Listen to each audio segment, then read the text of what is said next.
Yeah. Oh, welcome. Oh, also, uh, I'm so pissed about HPU About losing what? Did to they win Liberty. or did they No, lose? they lost. Are you kidding me? Yes. That's so lame. I thought they won. No, they lost by 2. I'm so pissed.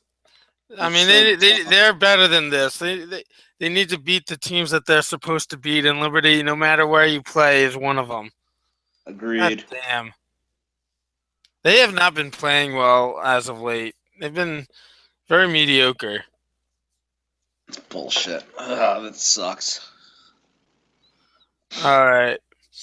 Okay, anyway, welcome to another edition of the Sports Pulse. I'm Ethan Winter, I'm Brian Brennan.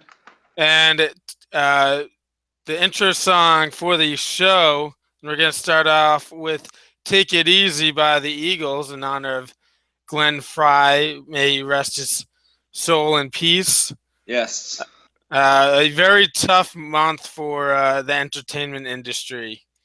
Uh, Yeah, definitely. And in particular, it was kind of a tough week and a half of just people dying. yes.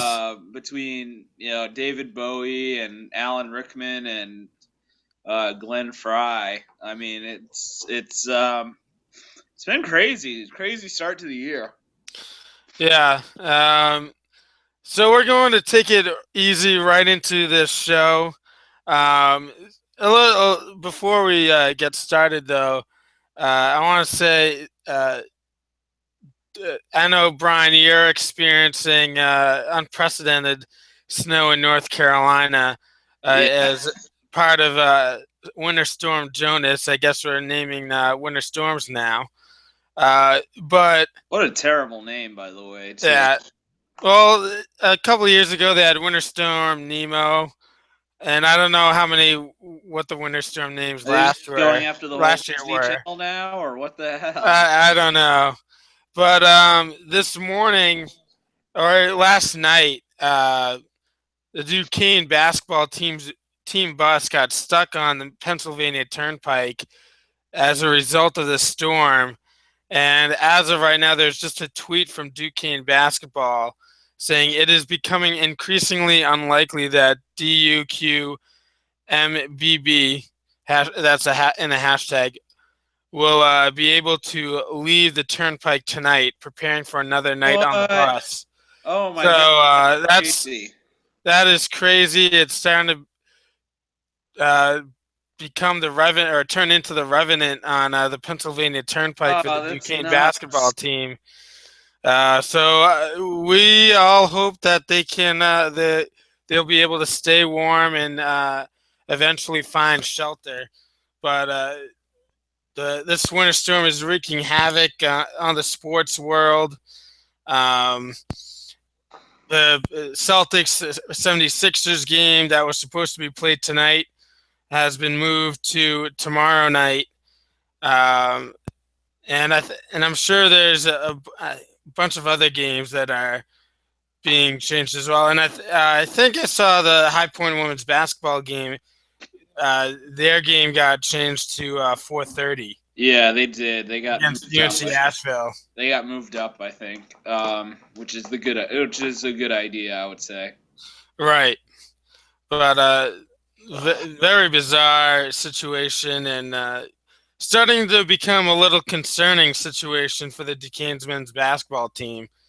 We definitely don't want another We Are Marshall incident on our hands I don't with want them to that. resort to eating each other or anything like that. I want them off that Yes, bus. yes, and get them into a warm, safe shelter. Um, but anyway, Well, you know let's. what the worst thing would be is if they're on the bus for like another couple of hours or so, and they finally get back to the dorm, and then coach is like, "All right, practice is tomorrow at 8 a.m." Well, it's a little bit different because I'm sure they don't have to drive anywhere to get to practice. Yeah, that's true. But I'm But sure they don't want to like think about anything other than yeah, getting off the bus. and I'm sure that that game has been canceled Oh yeah, tonight. or at least postponed to another night. But let's get back into the swing of things. The NFL playoffs. Brian, you were 4-0 last week, picking all four home teams to win. You are correct. Sean and I were each 3-1. Brian, you're a perfect 8-0 in the playoffs. All right. I'm 7-1. Sean is 6-2. And do you have anything to say about last week's games? Oh, well, the obvious one, the Arizona Cardinals Green Bay Packers game was crazy. Yeah, that was a The crazy finish to that game. I didn't get to see any of it, but the ending, I mean, the fact that Aaron Rodgers pulled off 2 Hail Marys this season, it's just crazy. I mean, that's something that may never happen again. Just absolutely mind-blowing, crazy thing that lightning strikes twice like that. Right. Crazy.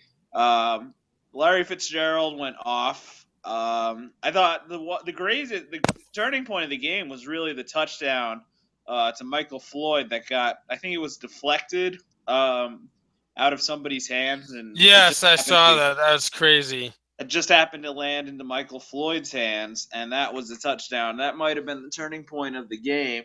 And of course, everybody wants to talk about the Aaron Rodgers Hail Mary and then the touchdown that won it, but that was obviously huge too.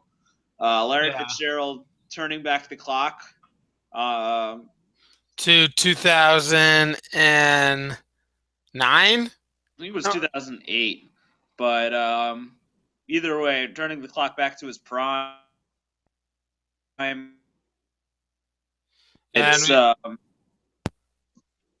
It's nice to see Larry Fitzgerald just dominate a game like that the way he did. And actually, Brian, I know that year it was that the Cardinals went to the Super Bowl was the 2009 season. I know that for a fact. No, I'm pretty sure the Super Bowl was in 2009, but yeah, the season was 2008. Okay, I thought the season where that happened was the season that where they were celebrating the 50th anniversary of the AFL. No, I thought it was that season. I guess it must have been the season before. Super Bowl 43 was played February 1st, 2009. Pittsburgh Steelers, Arizona Cardinals. All right. So anyway, talking about that game. Another bizarre coaching decision, and a coaching decision that could have cost the Cardinals the game. Bruce Arians, already in field goal range, opting to go for the kill shot with a touchdown pass that was intended for Larry Fitzgerald, but fell incomplete. That saved about 40 seconds on the clock and actually gave the Packers the time to make for Aaron Rodgers to make that Hail Mary touchdown pass and catch to send it into overtime. If Bruce Arians had ran the ball like a smart coach would have, then that play never happens. And Bruce Arians very fortunate that play call did not come and cost his team the game. It almost did. Right. I've heard people say, the other thing I've heard people say about this game is that the Packers should have at least considered going for 2 after the Hail Mary and to just win the game outright at that moment. I disagree. I think a lot of people are just saying that now in hindsight because Aaron Rodgers didn't get the ball. And this gets back to the NFL needing to change the overtime rules. I mean, we talked about this a couple weeks ago. Yes. But, again, Aaron Rodgers has this great Hail Mary, and he's not even going to sniff the football. I mean, that's hard to believe. Right. Yeah, I mean, we've talked about the overtime rules, but it has definitely been clear that now, I mean, the NFL just needs to get rid of the sudden death rule altogether. Yeah. Other than if it's the either team's second possession of the ball. I mean, At the least, yes. that's the only time where there should be sudden death, because each team should be able to have an opportunity to possess the ball, and then after that, the second possession, it's sudden death, That I would agree with. I would agree with something like that at least, yes. or a defensive touchdown, sudden death, defensive touchdown, or after the first possession, you have a sudden death. Should have at least. All I'm saying is they should have Right. just given Aaron Rodgers. Yeah. No, I agree. I agree. And then, I mean, the other games were pretty uneventful. Yeah, they were kind of boring. Right. I think it was surprising how bad Seattle played in the first half of their game and just got absolutely manhandled. Yeah, they got by the Carolina Panthers. They got back into it, but they did not look good at all in the first half, and that's pretty much what cost them right there. Right, and then the Denver-Pittsburgh game. I mean, if a lot of field goals were being kicked, I mean, Denver offense did not really look particularly that impressive against mediocre, and that's being nice. Mediocre at best Pittsburgh Steelers defense. And then I didn't see any of that game. Well, yeah, I mean, I saw a little bit of it. And then Andy Reid being Andy Reid again, taking a sweet ass time, down 2 scores. Yeah, what the hell, Andy Reid? What's wrong with him? Like, why doesn't he understand clock management? Yes, I mean, it's the second time that he has done that against the Patriots in the playoffs. The other time was in Super Bowl 39. But at least that game. I mean, I've defended Andy Reid a bunch of times, but sometimes he's just indefensible like that. Yes, I would agree. But that will bring us now to this weekend, the conference championship weekend. Yeah. First up, we have the Denver Broncos playing host to the New England Patriots, and I just have to say, I mean, I'm still confident that the Patriots are going to win either way, but I'm just so frustrated that the Patriots were kind of messing around against the Eagles and the Dolphins and didn't really take care of business, because if they had just won one more game, then this game would be played here, and I would feel even more confident than I am already feeling right now. That's the reason I think this game could be interesting, is because it's being played in Denver, and Denver's not an easy place to play.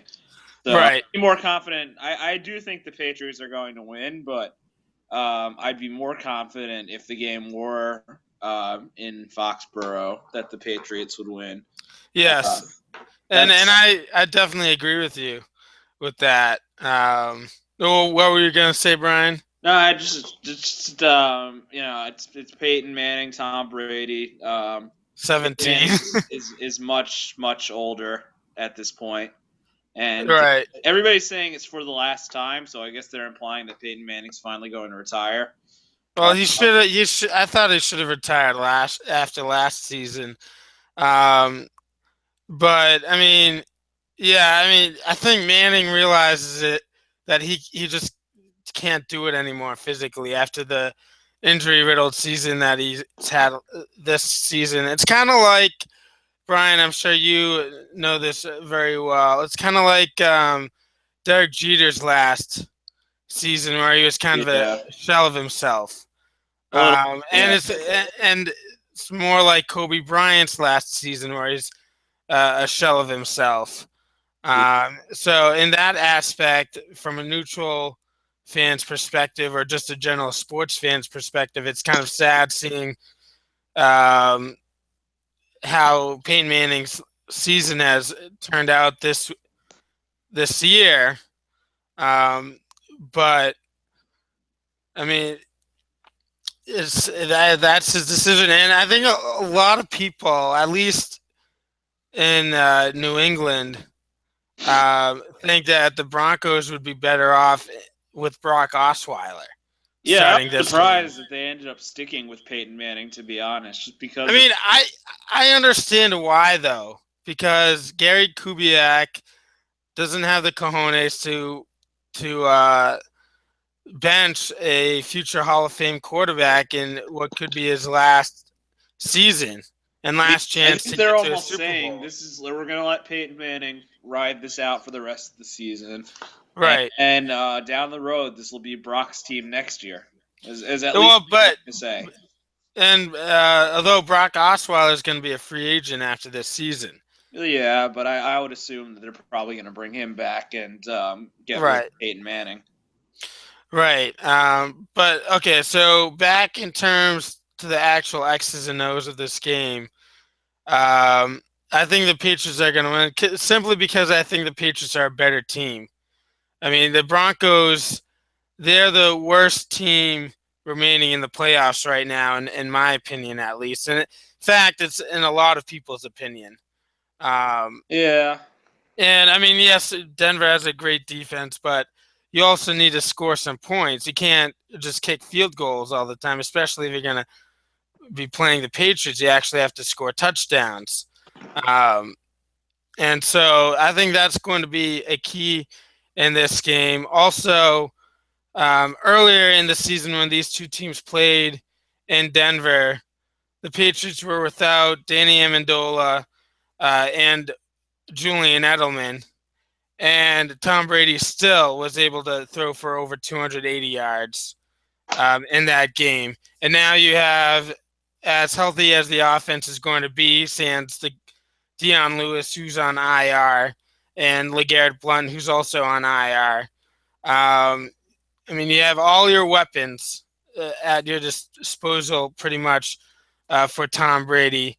And so I think the outcome of this game is going to be closer than the score of the game is going to be closer than what the actual game was, similar to the Patriots game last week. Um, so I'm going to go Patriots uh, 24, Denver 17. yeah, I'm picking the Patriots in this one because I think they are better than the Broncos. I don't really have anything much to say about this game. I agree with you that Peyton Manning probably should have retired a while ago, but yeah, I think it's going. I think the only reason I think there will be some intrigue to it because it's in Denver. I wouldn't completely rule out the Broncos winning, but I think the Patriots are going to win. And my biggest fear right now, and you can call me a paranoid Patriots fan if you want, but my biggest fear is that the game's going to be close and a controversial call by the officials is going to go against the Patriots and in Denver's favor, and that's what's going to end up costing the Patriots a game, similar to how that first meeting this season ended up being. Although the Patriots also did not play their best football, and that entire game changed when Chris Hopper muffed that punt. Um, so that's my last thoughts on that game in the AFC. Now on to the NFC. We have the also Sean, by the way, picked the Broncos. I, I think he's just being a hater of the Patriots. I don't, and is trying to troll I don't me. know. The Broncos could win. He could be I mean, right. the Broncos could win, but it's a shame that he's not on the show this week, so I could actually hear what he has to say and hear why he thinks the Broncos are going to win. I don't know. Ask him. I don't think it's. No, But yeah, I'm just saying, like, I wish he was on the show so he could give his argument. yeah, Explain why he thinks the Broncos are going to win. I just think I would have liked to hear that on the show. yeah. But anyway, the next game, the NFC Championship game, and I was talking to you earlier this today about it, but I was wondering if they'll be able to play this game on time or whether they would have to move the game to Monday um, because of the snow. And North Carolina, by the way, I know, Brian, but for those of you who don't know, North Carolina has received like A 14, lot of 14 snow. to 19 inches of A snow, lot which of snow. which That's is all a I'll lot, say. which is a lot for even up here in New England. It's a lot anywhere you go, It's a lot of not just snow. North Carolina. Yeah. Um, and I was, and when Brian and I were in college, High Point got 6 inches of snow in the entire city, shut down for an entire week. So that's why I'm wondering if they're even going to be able to play this game on time. But according to Brian, they say the game is I mean, scheduled or is on as scheduled. the NFL has never moved a game like this for weather reasons, and they won't start now. I mean, there's no point. Like, just might Yeah, like. well, but if people And the thing can't is, get to the game, I mean, they can clean the field in time, and the roads are going to be fine by tomorrow. I mean that well, they I take 24 hours. like I said, Brian, when I mean they North Carolina spent an entire week, or High Point spent an entire week of unplowed roads, or not sufficiently plowed roads. I When mean, they had 6 inches of snow. they That released a picture of how the stadium's looking, and it looks all right for now. I mean, the biggest thing that it might affect is maybe people getting to the game, but I don't think it's going to be a right. problem. I don't think there's going to be any issues. I don't know. We'll see what happens.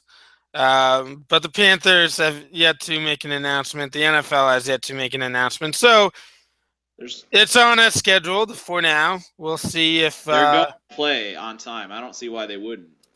I just think transportation is going to be an issue for people. Yeah, that's their problem, not the Panthers' problem. That's how I Well, feel. I mean, can the players even get to the game? That's Yeah, another issue. the Cardinals got here. They're fine. I Everything's fine. know, but well, we'll see. But yeah, we have the Arizona Cardinals at the Carolina Panthers. Um, I want the Cardinals to win because I think it would be a better matchup for the Patriots in the Super Bowl. But uh, I think this is going to be a fascinating game. I think it's going to be very close. But I have the Panthers winning by 3, 23-20. Yeah, I think this is going to be a bit of a almost slowed down game. The one thing I do think the weather is going to play a factor in is how the pace of the game is played because the field's going to be a mess. Um, excuse me. That's the biggest issue, I think. It's not going to be an unplayable mess by any means, but it is going to be ugly, and the field is ugly enough as it is. Yeah, it's terrible. The Seahawks even sent messages to the Cardinals saying, "Watch out for this field." And Oh, uh, kind of like the Ravens sent a message to the to the Colts I don't know. last year. I have no idea what that means. The Ravens tipped off the Colts about the game balls. Oh, is this Deflategate? Yeah, there was a Oh, reference okay. to Oh, Deflategate, okay. but move on. I was confused, but yeah. I think the biggest issue is going to be the field, but if anything, but I think it's going to be a good game. It could be exciting back and forth because Arizona's good, but I think coming to the East Coast and coming to the cold weather, and it is cold. It's legitimately cold, and I think it's going to play a factor. And I'm going to go with the Cardinal. Excuse me, the Panthers. Excuse me, the Panthers.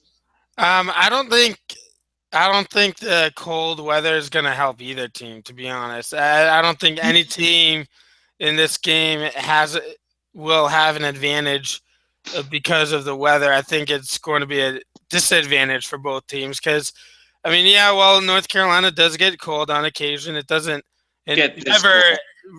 or ever rarely gets this cold. So I think the cold is going to be a disadvantage to both teams, which would cancel each other out. But either way, I think the Panthers are a better team. No, yeah, I I agree. don't think it's going to matter too much. I think it's going to be a close game. This is probably going to be the closest game of the weekend. And considering that you, myself, and Sean have all picked the Panthers, it means that the Cardinals are probably going to win. Yeah, exactly. Of course. But it's going to be a very close game, I think. The Cardinals have an excellent defense, even better than the Panthers' defense, which uh, tend to give up a lot of points on occasion. They give up points at like the most frustrating and inconvenient times too. Like Yes. they'll be up by like last week they were up by 31, and all of a sudden you look and they're giving up like 24 points. Right. So I mean, they give up a lot of inconvenient points. I think the Cardinals defense is going to be impacted because Tyrann Mathieu is out, and he's been out. I think he's out for the rest of the season too. I think you're right. And that's negated. Jared Allen's out for the Panthers, which is a big loss. I still think it's going to. I still think the Panthers are going to win, but you're right about the defenses. Arizona's got a tough defense. It'll just come down. I think it might end up coming down to Cam Newton again. Yeah, I think you're right, Brian. This game is definitely a toss-up. I thought Cardinals, but I don't know. I think it's going to be a rematch of Super Bowl 38 in 2 weeks. Jake Delhomme. Everybody's favorite. I know so many people down here who still think Jake Delhomme is like the greatest thing that's ever happened to North Carolina. Well, I mean, he is the only quarterback to bring the Panthers to a Super Bowl, so I can understand why. But yes. Yeah, as of now. As of, it could change in the next 28 hours or so, but Jake Delhomme is still very popular in these parts. Moving on from the NFL playoffs, NBA news, and surprising move by the Cleveland Cavaliers. But the Cleveland Cavaliers are the Cleveland LeBrons. I was just going to say, it's a really surprising move by LeBron to fire the coach when they're doing so well. Right, yeah. They fired David Blatt despite the Cavaliers having the best record in the Eastern Conference at 30-11. Second best record in the NBA as of right now. And David Blatt has a career record of 80-43. So that makes this makes a lot of sense. Yeah, totally. Yeah. Good riddance. What the hell are they doing? Well, this is what happened, in my opinion. Anyway, I think it's quite obvious that that LeBron James did not want David Blatt as a coach. He doesn't respect David Blatt. I mean, yeah, sure, LeBron's really actually the coach of the Cavaliers, but I think it's just totally disrespectful for LeBron to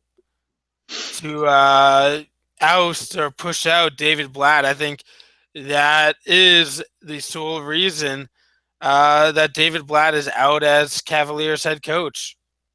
I've heard a few reports actually saying that it wasn't LeBron James so much as it was Kevin Love wanted David Blatt out. Yeah, but they would not fire David Blatt because of Kevin Love. They would fire David Blatt because of LeBron James. I would agree with that. I mean, LeBron James pretty much makes. Yeah, I was actually thinking about this last night. After I heard he got fired, I was thinking just how much in the city of Cleveland that that LeBron James plays an impact on. You know, you're thinking about how the parents of like Tamir Rice, they wanted him to come out and speak against cops killing African Americans, and just how much LeBron James makes the city of Cleveland go is like almost scary. Like they like believe in him, like they trust him so much, they want him, like he is like who they all look to almost. Right. And, I think that's what happened here. LeBron James, he said that we're not going in the right direction, so they had to make the move. I don't think they had to make the move. I think Well, they had to do Uh, it because Dan LeBron James. Gilbert just did whatever LeBron James said. Yeah, I mean, David Blatt wasn't perfect as a head coach for the Cavaliers, but still, I mean, he wasn't a bad coach. He still coached that team to the NBA Finals last year, and it's not every day or it's not ever where you see the coach of the second best team in the league get fired. yeah, it's I mean, ridiculous. it's absolutely ridiculous, and I feel bad for David Blatt, not just because he's a member of the tribe, but but because I feel like he was wrongly fired as the head coach because he didn't do anything to get fired. He must have been LeBron James, surprised when they told him that he was getting fired. Like he must have right. not seen it coming at all. Like I mean, this is I just mean, if unacceptable. I was him, I would sue the Cavaliers for wrongful termination. Um, Wouldn't go that far, but I would. but I mean, no, but it's it's not performance based because he's had a fantastic career record as head coach of the Cavaliers. He's 30-11 this season. He was eight. His career record is I think 80-34. Um, But the thing about it is that David Blatt is going to find work somewhere. I mean, this is yeah, I've heard that he's already gotten interest from teams, and I saw an article by Deadspin that basically said that he was the wrong coach at the wrong time for the Cleveland Cavaliers. yeah. He's a better coach to coach a young and up and coming team, sort of like similar to Brad Stevens of the Celtics. One that would have had Andrew Wiggins if they had Right. Yes. traded Andrew Wiggins. Yes. I mean, he was brought in to coach Andrew Wiggins, uh, mentor Kyrie Irving, and coach Deion Waiters, but he got the dealt the best player in the NBA, one of the best centers in the NBA as of right now, Yeah. and Kevin Love. I mean, there's not many great centers out there, but Kevin Love is a good player. I mean, he was not a good fit for this team, but I still don't think the Cavaliers had a right to fire him after a season and a half. He didn't even get two full seasons, Yeah, I agree. which I think is absolutely ridiculous. It is. It's very unprofessional of the Cleveland Cavaliers, I would And say. LeBron And James. the new coach of the Cleveland Cavaliers is Tyronn Lue. And what he was most known for before this was he was the guy Allen Iverson stepped over in AI's only final appearance when he hit a crossover shot and Lue fell down and AI stepped over Tyronn Lue. I think it was 2001 NBA Finals, and Yes. the thing about Tyronn Lue is he's not too much of an upgrade over David Blatt to the point Right. where I feel like we needed to hire Tyronn Lue. Like if it was someone like Phil Jackson or something like that, I'm just throwing a name out there. But like if it was someone like, oh, we need to go out and get Phil Jackson to be the Yeah. head coach. Screw this David Blatt guy. That would have made more sense to me. Tyronn Lue, the only reason he's there is, I guess, because he's one of LeBron's guys. So, Right. And also, I in that same Deadspin article, I heard that that LeBron wanted Mark Jackson to coach the Cavaliers, but when Dan Gilbert said no, and they hired David Blatt, then LeBron, or this is in Adrian Wojnarowski's article, who's very right. critical of LeBron, and The I think it's deservedly so at times, like this situation. anti-force. Yes, um, and then after Dan Gilbert said no to LeBron, LeBron deviated this plan to get the players to rebel against David Blatt. And I don't think LeBron uh, devised this evil plot to overthrow David Blatt, but I do think LeBron had a huge part in firing David Blatt and is the reason why David Blatt got fired. I would agree, definitely. All right. Next, we have the Mets. The New York Mets re-signed Yoenis Cespedes, so it's going to be Cespedes for the rest of us for the Yes. next 3 years in Queens. So Can't that's a believe the good Mets. job by the Mets. First time I think the Mets have ever spent like money on a free agent ever.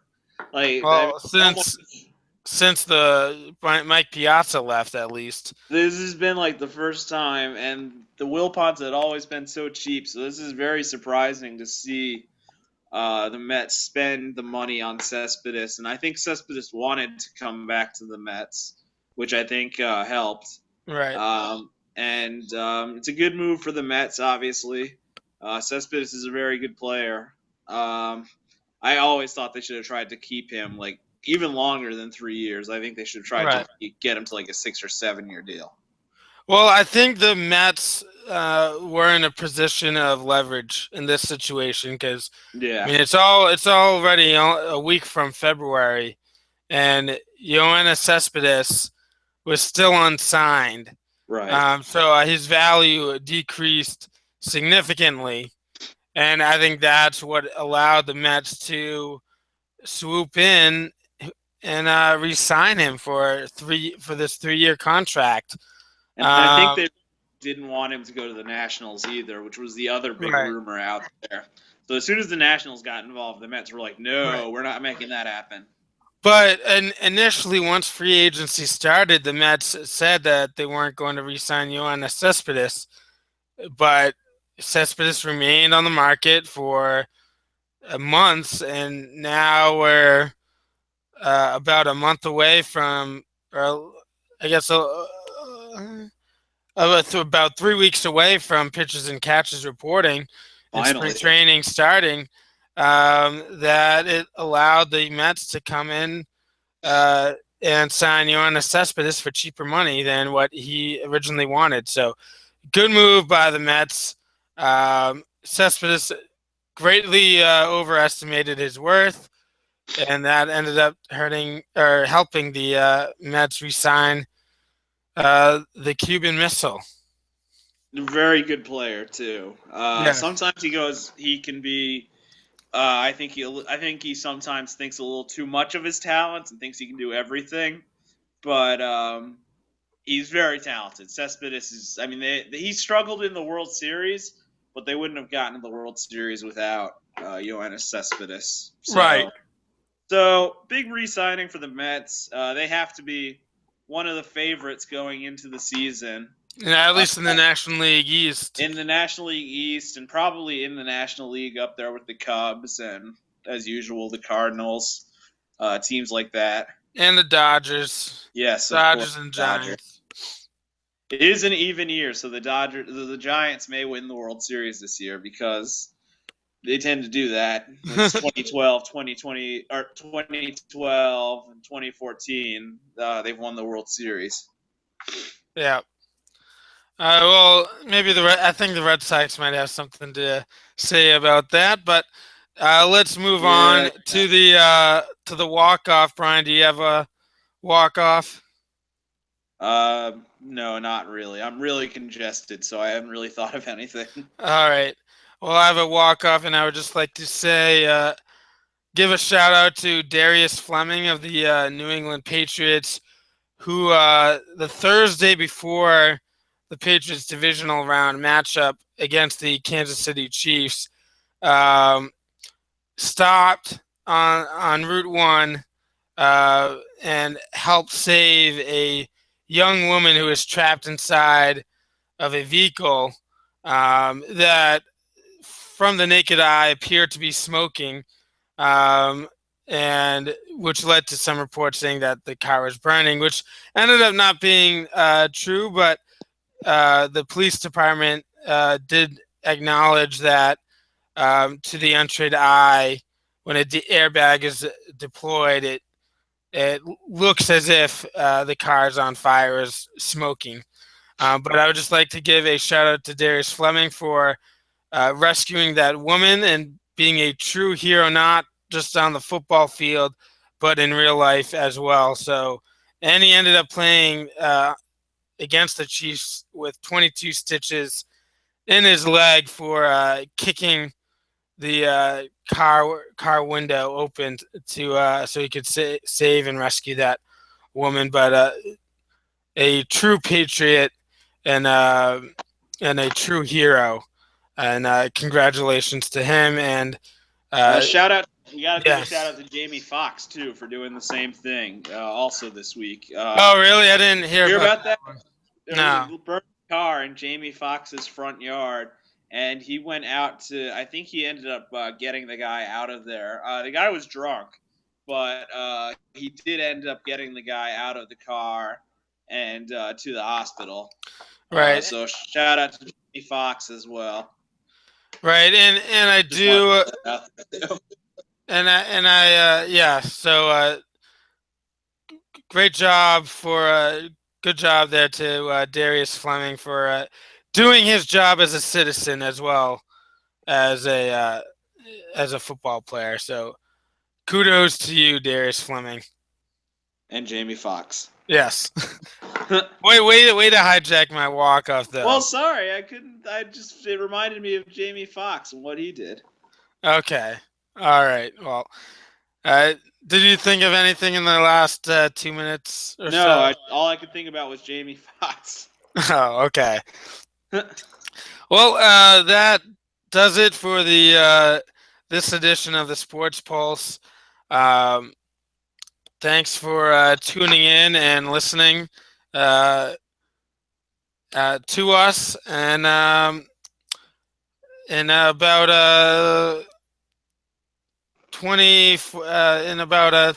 30 hours, we'll find out who will be playing for Super Bowl 50 in Santa Clara, California in 2 weeks. For Brian Brennan, I'm Ethan Winter. Thanks for listening, and taking us out is Hotel California by the Eagles. Woo.